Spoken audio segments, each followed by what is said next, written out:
नमस्कार। धार्मिक कथा सागर में आप सभी का स्वागत है। आज हम हरतालिका तीज व्रत की कथा सुनाएंगे।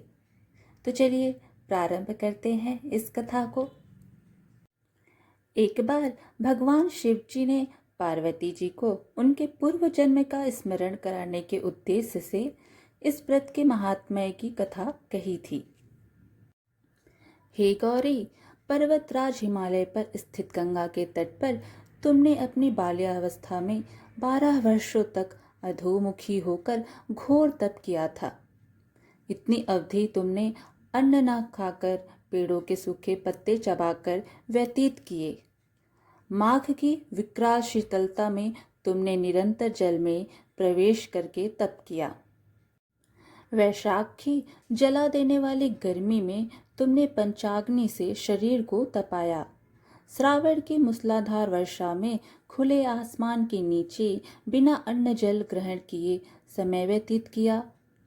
तुम्हारे पिता तुम्हारी कष्ट साध्य तपस्या को देखकर बड़े दुखी होते थे। उन्हें बड़ा क्लेश होता था। तब एक दिन तुम्हारी तपस्या तथा पिता के क्लेश को देखकर नारद जी तुम्हारे घर पधारे। तुम्हारे पिता ने हृदय से अतिथि सत्कार करके उनके आने का कारण पूछा। नारद जी ने कहा, गिरिराज, मैं भगवान विष्णु के भेजने पर यहाँ उपस्थित हुआ हूँ। आपकी कन्या ने बड़ा कठोर तप किया है। इससे प्रसन्न होकर वे आपकी सुपुत्री से विवाह करना चाहते हैं। इस संदर्भ में आपकी राय जानना चाहता हूँ। नारद जी की बात सुनकर गिरिराज गदगद हो उठे। उनके तो जैसे सारे क्लेश ही दूर हो गए। प्रसन्नचित्त होकर वे बोले, श्रीमान, यदि स्वयं विष्णु जी मेरी कन्या का वरण करना चाहते हैं तो भला मुझे क्या आपत्ति हो सकती है। वे तो साक्षात ब्रह्म हैं। हे महर्षि, यह तो हर पिता की इच्छा होती है कि उसकी पुत्री सुख संपदा से युक्त पति के घर की लक्ष्मी बने। पिता की सार्थकता इसी में है कि पति के घर जाकर उसकी पुत्री पिता के घर से अधिक सुखी रहे। तुम्हारे पिता की स्वीकृति पाकर नारद जी विष्णु जी के पास गए और उनसे तुम्हारे ब्याह के निश्चित होने का समाचार सुनाया। मगर इस विवाह संबंध की बात जब तुम्हारे कान में पड़ी तो तुम्हारे दुख का ठिकाना न रहा। तुम्हारी एक सखी ने तुम्हारी इस मानसिक दशा को समझ लिया और उसने तुमसे उस विक्षिप्तता का कारण जानना चाहा। तब तुमने बताया, मैंने सच्चे हृदय से भगवान शिव शंकर का वरण किया है, किंतु मेरे पिता ने मेरा विवाह विष्णु जी से निश्चय कर दिया। मैं विचित्र धर्म संकट में हूँ। अब क्या करूँ?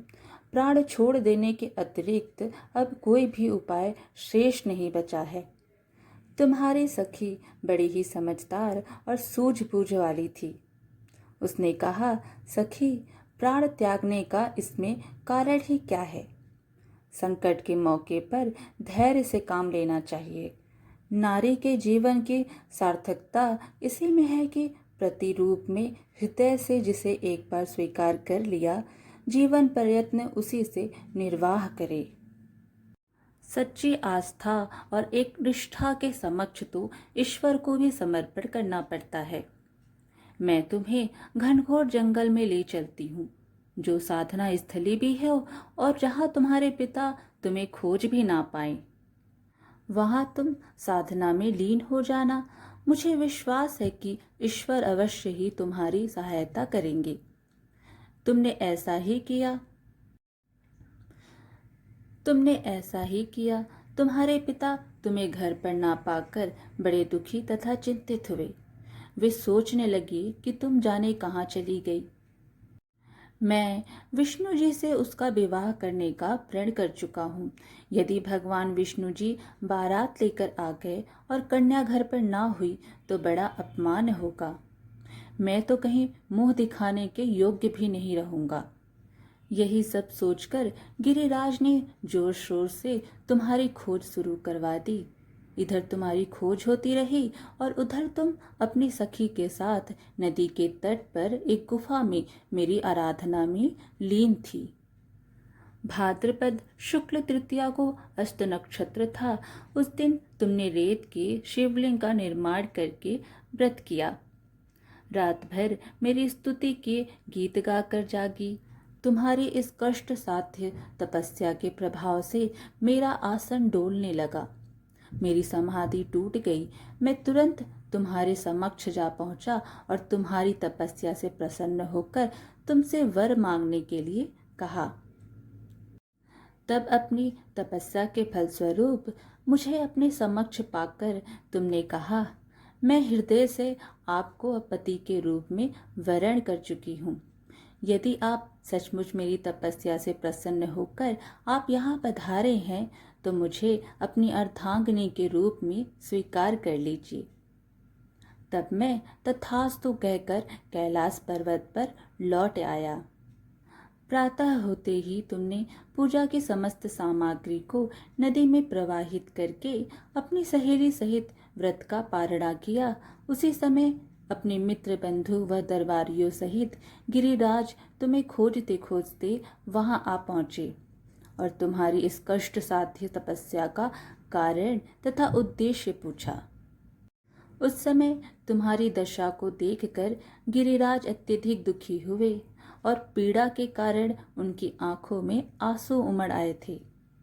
तुमने उनके आंसू पोंछते हुए विनम्र स्वर में कहा, पिताजी, मैंने अपने जीवन का अधिकांश समय कठोर तपस्या में बिताया है। मेरी इस तपस्या का उद्देश्य केवल यही था कि मैं महादेव को पति के रूप में पाना चाहती थी।